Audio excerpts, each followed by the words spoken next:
Hello my dear students, welcome back to my channel. So in this session we'll be discussing about the last part of photosynthesis, that is factors affecting photosynthesis. So last I completed is about photorespiration. So let us continue with factors affecting photosynthesis.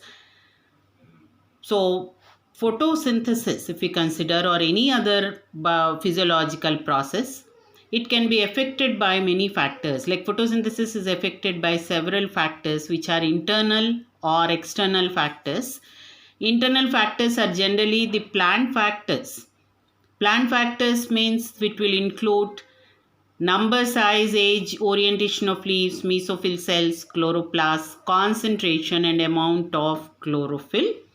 And plant factors will generally depend upon genetic predisposition and growth of plant.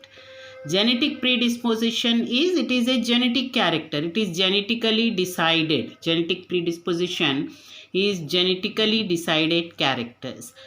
Now, if we come to the external factors, it includes sunlight, temperature, carbon dioxide, water, oxygen, etc. Oxygen also can be included here. And though several factors can affect rate of photosynthesis, one factor will predominate and limit the rate. Out of many factors, if one of the factor is very low or its concentration is very low, or it limits the rate, limiting the rate is it decreases the rate of photosynthesis. So such factor where rate of photosynthesis is determined by the suboptimal levels of that factor. Suboptimal levels means very low levels of that factor. That is called as a limiting factor. The factor, one of the factor which actually is present in suboptimal levels, means less than the optimum level, which can actually affect the rate of photosynthesis, that is called as a limiting factor. And based on Blackman's proposed, based on these factors, these studies, Blackman proposed the law of limiting factors.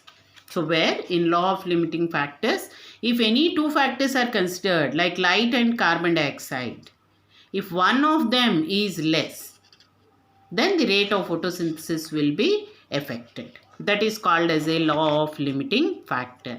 And the statement, it states that if a process is conditioned to its rapidity by number of factors, the rate of process is limited by the factor which is present in minimal value. That is the statement for Blackman's law of limiting factors. Now let us go into the details of different factors. First we will start with the external factors. So first the light. Light can affect in three ways. It can affect the rate of photosynthesis in three ways, that is intensity of light, quality of light and duration of light. So first let us discuss what is intensity of light. So increase in light intensity can increase the rate of photosynthesis. Light intensity is measured in terms of the units called as candela. And light also affects opening and closure of stomata. And very high light intensities break down chlorophyll molecule, that is called as a solarization or photooxidation. And light intensity at which rate of photosynthesis is equal to rate of respiration, that is called as a compensation point. And growth of plant does not occur at compensation point. So, the light intensity can affect C3 and C4 plants in a different way. C3 plants can tolerate low intensity of light, whereas C4 plants can tolerate high intensity of light. Approximately, the measure of intensity of light in case of C3 plants is found to be around 200 to 300 candela of light. I gave you earlier. The unit of measuring intensity is called as candela of light. So C3 plants will show about C3 plants, I will make a note here, C3 plants can tolerate a candela of light about 200 to 300 candela of light, whereas C4 plants can tolerate high intensities, that is up to 1000 candela of light. That means that is their maximum intensity of light which they can tolerate. Beyond that, the light intensity beyond the say 300 in C3 or beyond 1000 in C4 plants, if it is present, then that may lead to the process called as solarization or photooxidation. Now, compensation point also earlier I just defined. What is compensation point? It is light intensity at which rate of photosynthesis equal to rate of respiration. And growth stops because whatever food material is synthesized, it is consumed during respiration. So, food material may not be available for growth. So, growth stops at compensation point. So, that is what is about called as a light intensity. So here another feature we can say, the light saturation occurs at 10% of full light. If we observe the plants 10% of full light, the light saturation occurs. That means maximum photosynthesis is completed in 10% of full sunlight. So hence, except for plants in shade or in dense forest, light is rarely a limiting factor in nature. In nature, we don't find light as a limiting factor. That means it cannot affect the rate of photosynthesis except in the plants which grow in shade or in dense forests where sunlight may not be available. So this can be represented graphically. So here on x-axis we find light intensity, and on y-axis we find the rate of photosynthesis. So here we can about 5 points are plotted, A, B, C, D and E. So here we find with increase in intensity of light, rate of photosynthesis is also increasing, but after some point it becomes saturated. There is no more increase in rate of photosynthesis. And this is explained at these by these points A, B, C, D, E. So let us see what are these points. So first the point A. Point A, we find low light intensity is limiting factor. That means if light intensity is low, even if the other factor is available, then rate of photosynthesis still decreases. That means with increase in light intensity, we find there is increase in rate of photosynthesis along the line A. Now next B.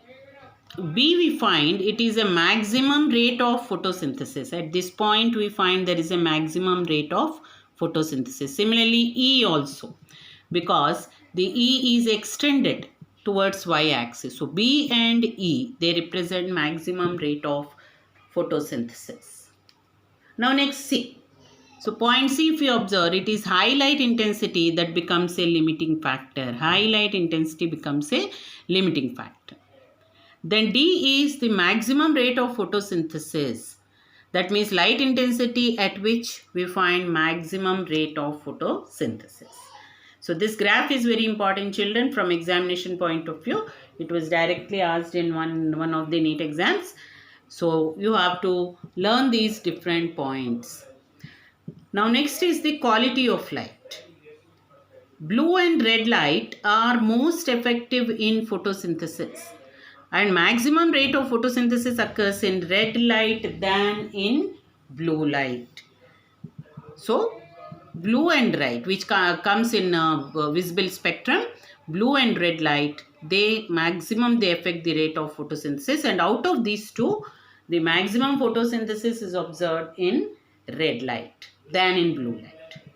Now next is duration of light. Rate of photosynthesis is more in intermittent light than continuous light. Intermittent light means the light which is present as flashes. That means there is a light for some time and there is a absence of light in the other time. So if it is in the form of flashes, it is called intermittent light, and the rate of photosynthesis is found to be more in intermittent light than in continuous, because if there is an intermittent light, the products of light reaction are utilized in dark phase also. And since the products are utilized, there is continuity in the light phase, and products of light phase are continuously synthesized. So this is about what is the light, and the experiment which can demonstrate the requirement of light, that is called as a light screen experiment. So I will just make a mention here. The experiment which demonstrate the necessity of light, that is called as a light screen experiment. It is actually after the scientist Genong. So this is also called as Genong's light screen experiment. It is also called as a Genong's light screen experiment. That is about what is light. Now let us now go through the next factor. Next factor, that is about carbon dioxide. Carbon dioxide is considered to be natural major limiting factor. It is considered to be a major limiting factor. That is, if carbon dioxide concentration increases from 0.03 to 0.05%, it is found that the rate of photosynthesis increase. We know in the atmosphere it is 0.03%. So if there is an increase up to 0.05%, the rate of photosynthesis is found to increase. But above 1%, it is found that the rate of photosynthesis reduces due to closure of stomata. That is above 1%. So carbon dioxide concentration at which rate of photosynthesis is equal to respiration, that is called as a carbon dioxide compensation point. Just like we discussed about light compensation point, here it is called carbon dioxide compensation point, where the carbon dioxide concentration at which rate of photosynthesis equal to rate of respiration. Now, at high light intensity, C3 and C4 plants respond differently. Suppose light intensity is more. At low light intensity, both will respond same. But suppose there is a high light intensity, C4 plant shows saturation at 360 microns per liter. This is also equal to 360 parts per million or 0.036% of carbon dioxide. So that means C4 plants can show saturation or maximum photosynthesis at the atmospheric level of carbon dioxide only. But suppose we observe C3 plants. C3 plants show saturation beyond 450 microliters per liter. 450 ppm or 0.04%. That means they show beyond the atmospheric carbon dioxide level.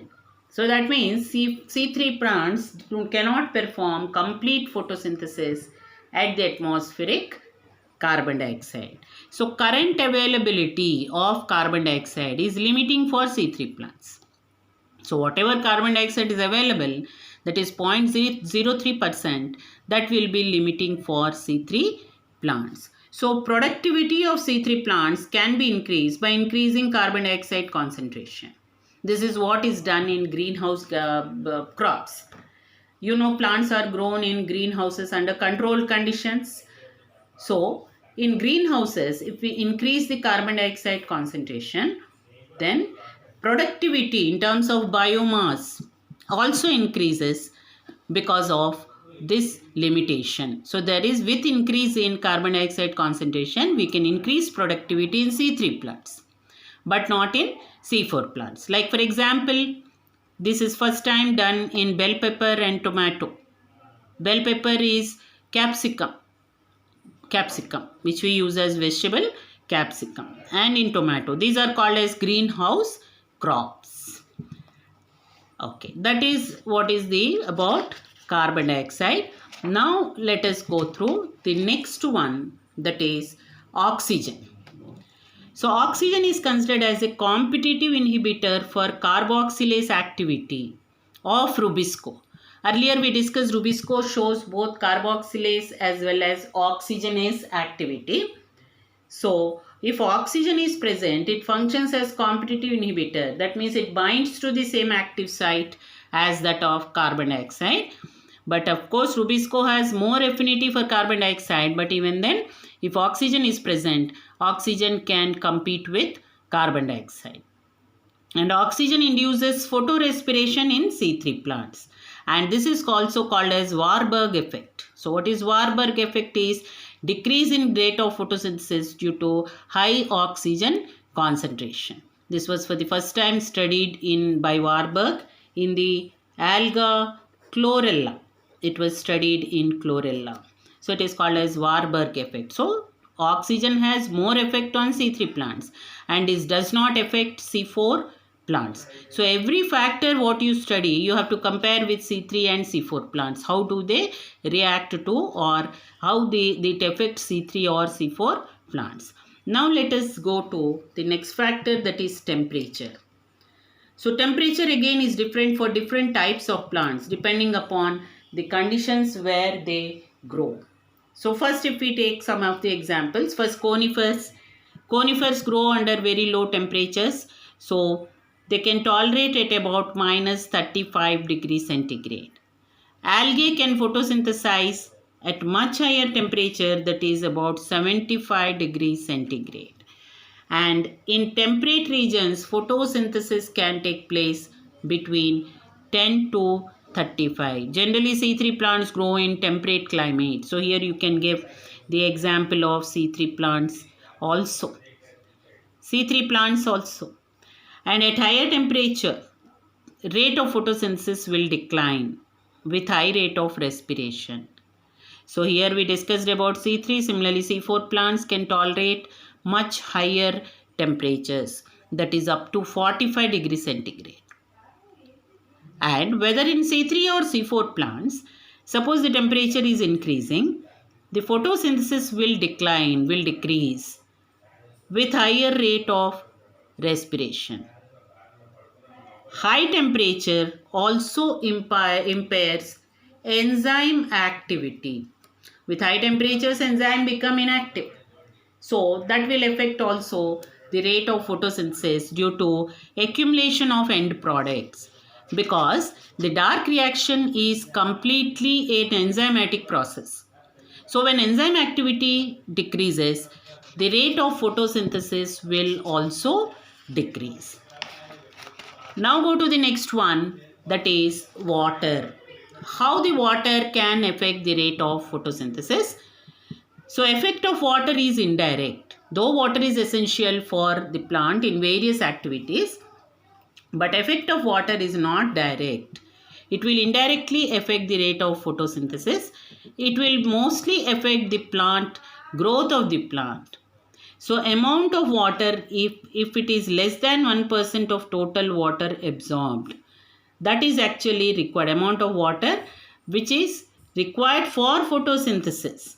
Amount of water required. So here we can take it as it is required for photosynthesis. Required for photosynthesis is about 1%, less than 1% of total water absorbed. So that means less than 1% or nearly 1%, the plant can complete its photosynthesis. And therefore, water is rarely a limiting factor, because most of the very less amount of water also the plant can complete photosynthesis. But if the water decreases, or if the water stress is seen decreases, then it shows a drastic effect on photosynthesis. So decrease in water may result in closure of stomata. So when there is a closure of stomata, exchange of gases cannot take place, and thus it can affect photosynthesis. Similarly, water stress also causes wilting of the plant. Wilting is complete loss of water and drooping of the plants. Then water deficiency also results in accumulation of sugars, which increases rate of respiration and thus decreasing rate of photosynthesis. Besides this, water plays a role both in light phase as well as dark reaction. So let us see how water plays a role in light phase and dark phase. Let us quickly revise what is the role of water in light phase and dark phase. In light phase, if we take, water will undergo photolysis. Photolysis to provide protons, electrons and oxygen. So this is the only source of oxygen to the atmosphere, and it will provide electrons for electron transport, and protons are utilized for synthesis of ATP. That is the role of water during light phase. Suppose we take role of water during dark reaction. Also the water plays a role. So during dark reaction, water helps in enzyme activity. Water helps in enzyme activity. If water stress conditions or if water content is very low, the enzymes cannot function. So thus water stress conditions can affect both light as well as dark reaction, and therefore its effect is indirect one. But 1% of total water, the maximum photosynthesis can take place. That is how the water can affect the rate of photosynthesis. Now, let us go to the internal factors. How do the internal factors can affect the rate of photosynthesis? So, first internal factor, we take chlorophyll content. Chlorophyll content is a very important internal factor which is required for photosynthesis. And chlorophyll content, first before that we'll define what is photosynthetic number or assimilatory number. Amount of carbon dioxide absorbed in grams per hour for each gram of chlorophyll, that is called as photosynthetic number or assimilation number. So there is a direct relationship between chlorophyll and the rate of photosynthesis. So what is this direct relationship?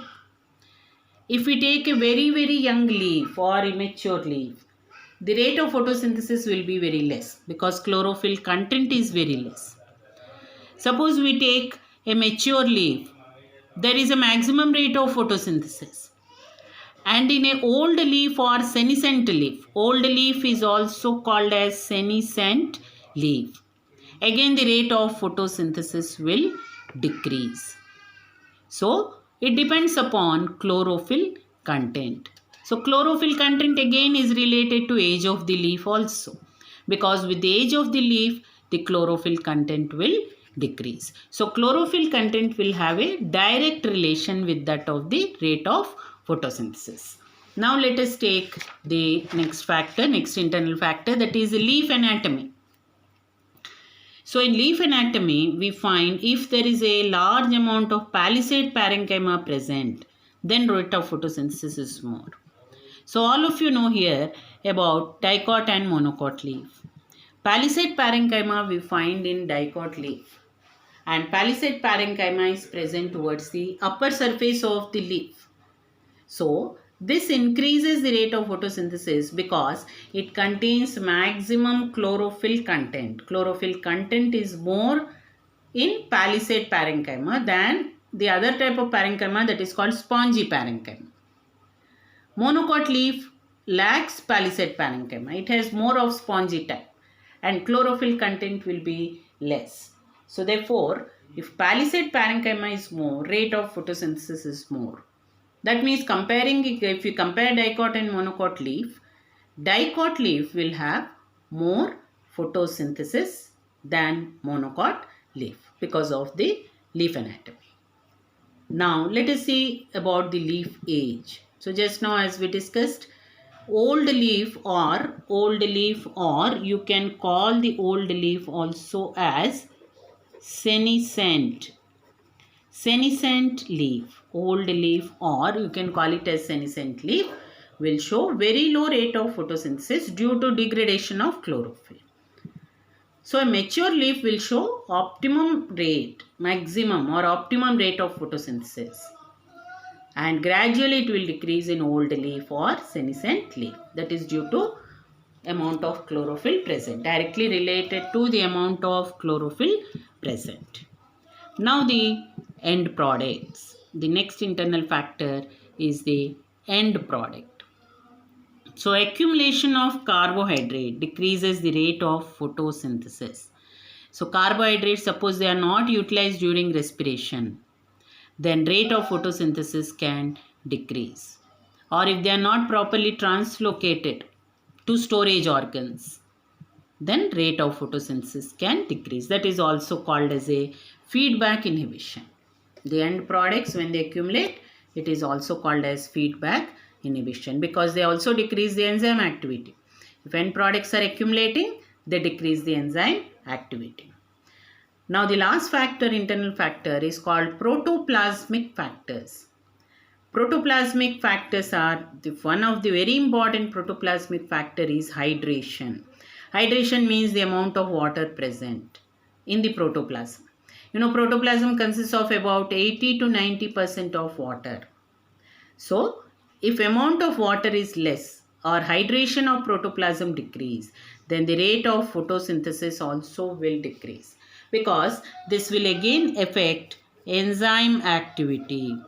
This will again affect enzyme activity and thus it decreases the rate of photosynthesis. So, these are the internal factors which can affect the rate of photosynthesis.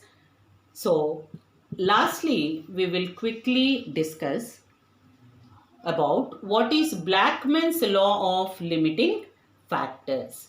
So already I just defined what is the law, Blackman's law of limiting factor.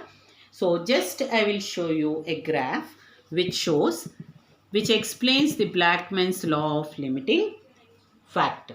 So here any two factors can be taken. Any two factors. So this is we are discussing Blackman's law of limiting factor. So already in the beginning of the topic I gave you what is the definition of Blackman's law of limiting factor. So by taking two factors, light and carbon dioxide, just graphically we can understand. So this side on x-axis we will take carbon dioxide concentration. On y-axis we will take the rate of photosynthesis. Rate of photosynthesis. So here we find, say this is suppose A and this is say B. So when we increase the carbon dioxide concentration, we find there is increase in rate of photosynthesis up to some point. With increase in, we are increasing the carbon dioxide concentration up to some point. But again we find that it comes to saturation. Say this point is C and this is D. So it becomes saturated along the line CD because at this place the light intensity becomes the limiting factor. Whatever light intensity is used, that becomes a limiting factor. So if light intensity is increased, again with increase in carbon dioxide concentration, we find there is increase in rate of photosynthesis. Say again it becomes saturated at this line EF. So here again that means there should be increase in light. So this is the first time, again second, there is increase in light. So in this way we find further, we find there is an increase along the line G, H again it becomes constant.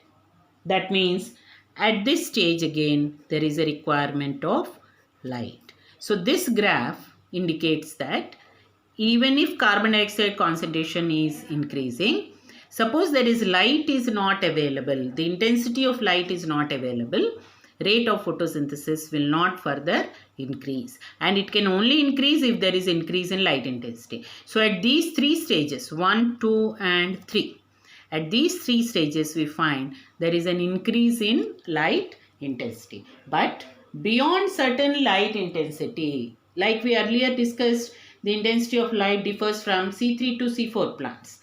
But beyond that light intensity, if we further increase, then there will be a decrease in rate of photosynthesis. Then what can happen? Suppose this is the maximum saturation. Suppose we further increase, then there may be decrease in rate of photosynthesis. That means this graph will just fall. So even if very high light intensity can also become a limiting factor, just like low light intensity, high light intensity can also become a limiting factor, because that can decrease the rate of photosynthesis. This is what about the Blackman's law of limiting factor explained by Blackman. And this Blackman's law of limiting factor actually is based on Liebig, another scientist called Liebig. This law is based on Liebig's law of